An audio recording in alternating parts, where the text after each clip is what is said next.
ध्रुव शौर्य की बात पर सुखोव ने एक पल झिझकने के बाद जवाब दिया, अब जो कि आप लोग यही चाहते हैं कि हम आपके साथ चले, तो हम भी आपकी बात के लिए राजी हैं।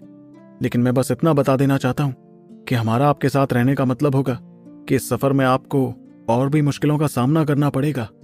वहीं उसकी बात पर छोटू ने मजबूरी में आ भरी, जिसे देखकर ध्रुव मुस्कुराने लगा। सच तो यह था कि ध्रुव समझ गया था कि सूरी के शरीर की शक्तियां वाकई बहुत ज्यादा ताकतवर थीं। ऐसे में उसकी अभी मदद करने का मतलब था कि आगे जाकर छोटू और उसके साथियों को बहुत फायदा होता। इस तरह की समझदारी ध्रुव में थी, क्योंकि वो मार्कस में भी इस तरह लोगों की मदद करता जाता था। तभी छोटू ने भी हंसते हुए कहा, वैसे सच कहूं तो हमें गजरत शहर का रास्ता ही नहीं पता है। ऐसे में आप लोगों का साथ होना हमारे लिए अच्छा ही होगा। चलिए अब यहां से चलते हैं। छोटू की इस बात पर सुखोव अपना सिर हिलाने लगा। फिर वो सभी चुपचाप उस जगह से जाने लगे। रास्ते में छोटू ध्रुव शौर्य के बगल में आया और उसने धीमी आवाज में फुसफुसाते हुए कहा, भैया आखिर आपके दिमाग में कौन सी खिचड़ी पक रही है? उसका सवाल सुनकर ध्रुव मुस्कुराने लगा और उसने जवाब दिया, छोटू मैं जो कुछ कर रहा हूं तेरे लिए ही कर रहा हूं। नए रिश्ते बनाना सिर्फ जज्बातों की मदद नहीं करता, बल्कि वक्त आने पर सच्चे और ईमानदार लोग एहसान चुकाना नहीं भूलते। 100 साम्राज्यों की जंग कोई छोटी लड़ाई नहीं है। अगर तुझे उसमें जीत हासिल करनी है तो ना सिर्फ तुझे अपनी शक्तियां बहुत ज्यादा बढ़ानी होंगी, बल्कि अपने साथ ऐसे दोस्त भी रखने होंगे जो बेहद ताकतवर हैं। सूरी की छुपी हुई शक्तियां वाकई बहुत खतरनाक हैं। अगर हम उसे सही तरह से ट्रेन कर पाए तो वो 100 साम्राज्यों की जंग में कमाल कर देगी। छोटा नहीं, लंबा सोच। इस पर छोटू ने एक नजर ध्रुव की तरफ देखते हुए कहा, भैया आप ऐसा कैसे सोच सकते हैं? रिश्ते फायदे के लिए थोड़ी ना बनाए जाते हैं। वही उसकी बात पर ध्रुव एक पल के लिए रुक गया, जिसके बाद उसने मजबूरी में कहा, छोटू मैं तुझे क्या बताऊं, इस दुनिया को बचाने के लिए हमें लोगों की मदद तो चाहिए होगी, और कोई भी यूं ही किसी की मदद नहीं कर देता। तुझे पता नहीं है, लेकिन ये लड़की कितनी किस्मत वाली है कि शायद तू होता तो भी उस प्राचीन शक्ति को हासिल नहीं कर पाता। ऐसा इसलिए क्योंकि वो आत्मा ही चिन्ह बहुत सोच समझ कर ही एक शरीर ढूंढता है। और हाँ, भले ही रिश्ते फायदे के लिए नहीं बनाए जाते, लेकिन जरूरत पड़ने पर तेरे हिसाब से मदद के लिए कौन आगे आता है? वो जिससे आपका रिश्ता है, या वो जिससे आपका कोई रिश्ता नहीं? वैसे सच कहूं तो इतने सालों में आज तक मुझे सिर्फ 2 ही ऐसे लोग दिखे हैं जिनकी काबिलियत मुझे तुझसे ज्यादा लगती है, और इत्तेफाक से वो दोनों ही लड़कियां हैं। एक तो अरान्या और दूसरी गुड़िया।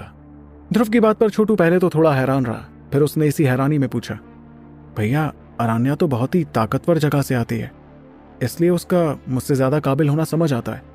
लेकिन अगर हम गुड़िया की बात करें तो हमारा परिवार तो बड़ा ही मामूली परिवार है।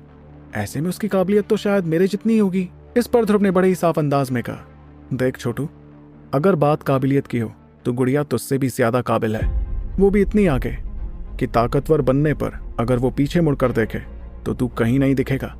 कुदरत का नियम है, कुछ पेड़ जल्दी उगते हैं तो कुछ वक्त लगाते हैं, लेकिन जरूरी नहीं कि जल्दी उगने वाले पेड़ सबसे मीठे फल भी तैयार कर पाए। भले ही काबिलियत बहुत जरूरी है, लेकिन सबसे ताकतवर योद्धा बनने के लिए और भी बहुत सी चीजों की जरूरत होती है। ये चीजें हैं जिद, कुछ कर दिखाने का जज्बा, दिन रात तपने की हिम्मत, और कभी ना हार मानने वाला हौसला। और इनमें से कुछ चीजें हैं जिनमें तू गुड़िया से आगे है, इसलिए तू फिलहाल उससे ज्यादा ताकतवर है। उसकी बात पर छोटू मुस्कुरा रहा था, लेकिन उसकी आंखों में हल्की परेशानी थी। इस परेशानी के साथ उसने कहा, भैया ताकत के इस मुकाम तक पहुंचने की बहुत बड़ी कीमत चुकानी पड़ती है। मैं मानता हूं कि गुड़िया की काबिलियत मुझसे ज्यादा होगी, लेकिन मैं हरगिज नहीं चाहता कि जितना मुश्किल सफर मैंने तय किया है ताकतवर बनने के लिए, वही मुश्किल सफर बेचारी गुड़िया तय करे। उसका बड़ा भाई होने के नाते किसी मुश्किल को उससे टकराना होगा तो उसके सामने मैं पहले आऊंगा। इसलिए तो मैं उसे गालवान साम्राज्य में ही छोड़कर आया हूं। छोटू उम्मीद कर रहा था कि उसकी छोटी बहन गुड़िया फिलहाल शांति की जिंदगी जी रही होगी। रही बात बाहरी दुनिया के खतरों और मुश्किलों की, तो छोटू उसका सामना करने के लिए तैयार था। इतने में अचानक छोटू को कुछ याद आने लगा, और एक लड़की का चेहरा याद करते ही उसने कहा, लेकिन भैया पता नहीं मैं कब उस परी अरान्या से दोबारा मिल पाऊंगा। उसका ख्याल मेरी धड़कनें इतनी बढ़ा देता है जितनी आज तक किसी के ख्याल पर नहीं बढ़ी। मैं उसे मिलकर बताना चाहता हूं कि 100 साम्राज्यों की जंग तक हमें मिलने से नहीं रोक सकती। जिस गजरत शहर की तरफ छोटू और उसके साथी बढ़ रहे थे, वो असल में प्राचीन जंग के मैदान के मध्य इलाके में बना था। उस जगह तक पहुंचने के लिए प्राचीन जंग के मैदान से होकर गुजरना पड़ता था, जिस वजह से वो शहर बहुत ही आलीशान बन गया था। और क्योंकि ये शहर इतना बड़ा था, इसलिए यहाँ पर नियम कायदे भी थे जिन्हें लोगों को मानना पड़ता था। इन नियमों के पालन के लिए जिन योद्धाओं को यहाँ तैनात किया गया था वो प्राचीन जंग के मैदान के किसी साम्राज्य से नहीं थे, बल्कि इन योद्धाओं को तो महान दलों ने यहाँ तैनात किया था। अब जो कि महान दलों से जुड़े योद्धा यहाँ पर थे, इसलिए चाहे कितने भी खतरनाक और ताकतवर योद्धा क्यों ना वहां आते, कोई भी मनमानी करने की कोशिश नहीं करता था। पर इसका मतलब ये भी नहीं था कि कभी इस शहर में किसी की लड़ाई ही नहीं होती थी। अगर किसी ने हद पार नहीं की तब तक वो सामने वाले से मुकाबला कर सकता था। ऐसे मुकाबलों पर महान दलों के लोग नजर रखा करते थे और जरूरत पड़ने पर वो मुकाबले के बीच आ जाते थे।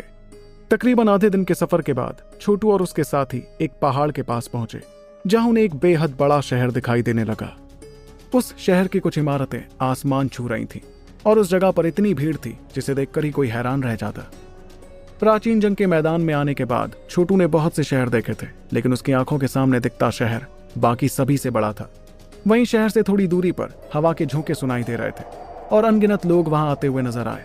वो लोग शहर से ठीक पहले उतरते जा रहे थे। इन लोगों में छोटू को कुछ बेहद ताकतवर लोग भी महसूस होने लगे, जिनकी शक्तियां महसूस कर वो थोड़ा हैरान भी हुआ।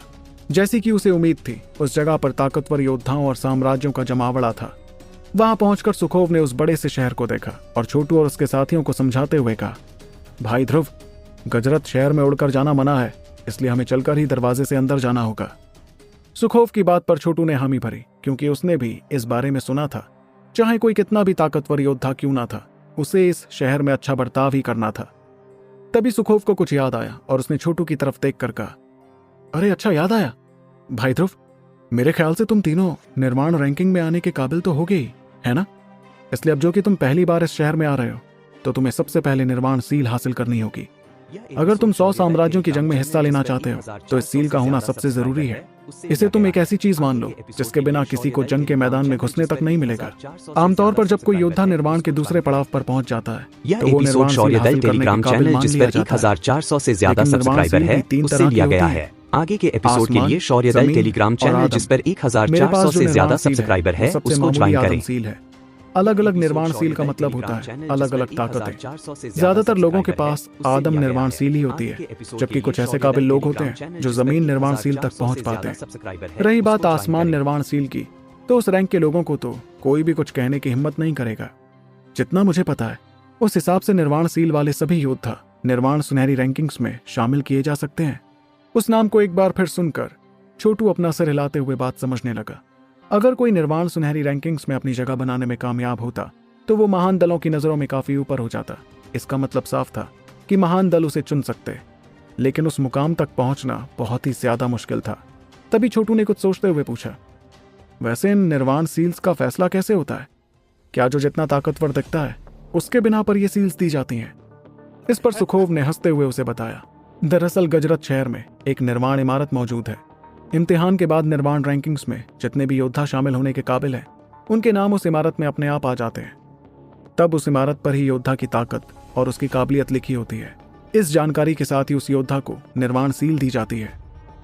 ये सुनकर छोटू काफी हैरान हुआ, क्योंकि उसने कभी निर्माण इमारत जैसी खास चीज के बारे में नहीं सुना था। जो बात छोटू को सबसे ज्यादा हैरान कर रही थी वो ये थी कि उस इमारत में किसी की काबिलियत तक का पता चल जाता था। तभी सुखोव ने आगे कहा, वैसे इस तरह की निर्माण इमारतें महान दलों ने बनाई हैं और ये तुम्हें हर बड़े शहर में मिल जाएंगी। जितना मुझे पता है उस हिसाब से निर्माण इमारतें असल में क्लास 5 के आत्माई खजाने हैं। क्लास 5 के आत्माई खजाने का जिक्र सुनते ही अचानक से छोटू की आंखों की हैरानी और ज्यादा बढ़ गई। उसे जंग के मैदान में आए काफी वक्त बीत चुका था और इस दौरान उसके सामने बहुत से खजाने भी आए थे, लेकिन ऐसे खास प्राचीन खजानों तक में उसे कभी क्लास 5 का आत्माई खजाना नहीं मिला। इससे अंदाजा लगाया जा सकता था कि क्लास 5 का आत्माई खजाना कितना ज्यादा खास था और महान दलों ने ऐसे आत्माई खजाने हर बड़े शहर में रखे थे। तभी सुखोव ने हंसते हुए कहा, देखो, इस खजाने को हासिल करने का ख्याल अपने दिमाग से पूरी तरह से निकाल दो। जिसके जहन में भी इसे हासिल करने के ख्याल आते हैं उसे 100 साम्राज्यों की जंग से बाहर कर दिया जाता है। यहां तक कि किसी का साम्राज्य तक नहीं छोड़ा जाता और अगले 100 साम्राज्यों की जंग में उस साम्राज्य को हिस्सा लेने नहीं दिया जाता। ये सुनते ही छोटू मुस्कुराने लगा। वो कोई बेवकूफ नहीं था। भले ही क्लास 5 का आत्माई खजाना बहुत खास था, लेकिन उसे हासिल करने की इतनी महंगी कीमत चुकाने के लिए वो हरगिज तैयार नहीं था। महान दलों के गुस्से से कोई ताकतवर साम्राज्य तक नहीं बच पाता। उस इमारत के बारे में इतना सुनकर अब छोटू से और नहीं रहा गया और उसने तुरंत कहा, अब जो कि निर्माण इमारत इतनी ही खास है तो चलिए जल्द वहां चलते हैं। उसकी बात सुनते ही सुखोव मुस्कुराते हुए आगे बढ़ने लगा और सभी को शहर के अंदर ले जाने लगा। क्योंकि वो शहर बहुत ही बड़ा था, इसलिए उसमें घुसने के बहुत से रास्ते थे, लेकिन हर रास्ते में लोग ही लोग दिखाई दे रहे थे। लोगों की इतनी भीड़ होने के बावजूद सभी लोग एक कतार में लगे हुए थे और कोई भी अपनी ताकत आजमाने की हिम्मत नहीं कर रहा था। आमतौर पर बाकी जगहों पर जो हंगामा मचा हुआ था वो इस जगह से पूरी तरह गायब था। इस नज़ारे को देखकर छोटू भी मनी मन महान दलों की तारीफ करने लगा। वो जानता था कि उस जगह पर आने वाले योद्धा किसी मायने में मामूली नहीं थे, लेकिन इसके बावजूद अगर वो नियमों का पालन कर रहे थे, इसका मतलब वाकई महान दलों में दम था। छोटू और उसके साथी भी एक ऐसी ही कतार में लग गए और तकरीबन आधे घंटे बाद शहर के अंदर घुसने में कामयाब हुए। वो लोग जैसे ही उस बड़े से शहर के अंदर घुसे तो उन्हें लोगों का शोर सुनाई देने लगा और तभी उन्होंने देखा कि जहां तक नजर जा रही थी वहां तक लोग ही लोग दिखाई दे रहे थे। फिर सीधे शहर के बीच वाले इलाके में पहुंचते ही छोटू ने देखा कि वहां एक बहुत बड़ी इमारत नजर आ रही थी। इस इमारत पर भी लोग ही लोग दिखाई दे रहे थे कि तभी छोटू की नजर उस इमारत के बीचों बीच पड़ी।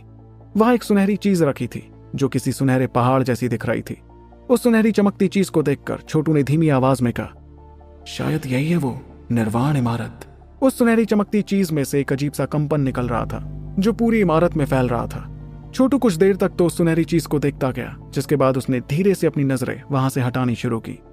फिलहाल उसे निर्वाण इमारत पर अनगिनत नाम नजर आ रहे थे। इन नामों को देखकर छोटू ने खुद से कहा, मेरे ख्याल से ये नाम उन सभी योद्धाओं के हैं जो इम्तिहान पास करके निर्वाण सील हासिल कर चुके हैं। फिलहाल उस इमारत में बहुत से लोग मौजूद थे और उस सुनहरी चीज के सामने खड़े थे। छोटू और उसके साथी भी पत्थर की सीढ़ियों से चढ़कर उस सुनहरी चीज के पास पहुंचे। उस नजारे को देखकर ध्रुव शौर्य ने मुस्कुराते हुए कहा, यह शहर इतना खास होने के लायक है। जरा यहाँ मौजूद ताकतवर योद्धाओं को तो देखो। ऐसा लगता है कि जंग के मैदान के ज्यादातर ताकतवर योद्धा यहीं इकट्ठा हो गए। यह एपिसोड शौर्य दल टेलीग्राम चैनल जिस पर 1400 से ज्यादा सब्सक्राइबर है उससे लिया गया है। आगे के एपिसोड के लिए शौर्य दल टेलीग्राम चैनल जिस पर 1400 से ज्यादा सब्सक्राइबर है उसको ज्वाइन करें। तो उसके चेहरे पर हल्की परेशानी शौर्य दल टेलीग्राम चैनल जिस पर 1400 से ज्यादा सब्सक्राइबर है उससे लिया गया है। आगे के एपिसोड के लिए शौर्य दल टेलीग्राम चैनल जिस पर 1400 से ज्यादा सब्सक्राइबर है उसको ज्वाइन करें। तरफ खड़ा था उसमें 10 से भी ज्यादा लोग थे। सभी बेहद ताकतवर थे, लेकिन चांदी के रंग के कपड़े पहनकर जो लड़का बीच में खड़ा था उसकी शक्तियां तो कुछ ज्यादा ही लग रही थीं। रही बात बीच वाले दल की, तो उसमें छोटू को सफेद रंग के कपड़े पहनी एक लड़की दिख रही थी, जिस पर इमारत में मौजूद आधे से ज्यादा मर्दों की नजर थी। वो लड़की भले ही दिखने में बहुत खूबसूरत थी, लेकिन उसके शरीर से खतरनाक शक्तियां निकल रही थीं। उस लड़की ने तो आसपास होती सभी चीजों को पूरी तरह नजरअंदाज कर दिया और वो लगातार सुनहरी चीज को देखती गई। सबसे दाहिनी ओर थे कुछ आदमी, जिन लोगों में सबसे आगे खड़ा था काले कपड़ों वाला एक योद्धा। उस योद्धा के चेहरे पर शांति थी, मगर देखने में वो भी बहुत खतरनाक लग रहा था। तीनों दलों के ताकतवर लीडर्स को देखकर छोटू ने मनी मन कहा, दिलचस्प। अब शुरू होने वाली असली टक्कर, जहां ताकतवर दल और उनके लीडर्स बहुतेरे मिलेंगे। तभी छोटू की नजर उन लोगों पर होते देख सुखोव ने उसे बताना शुरू किया, जो लोग तुम्हें बाईं तरफ दिख रहे हैं वो लोग चांद लकड़ी साम्राज्य के लोग हैं।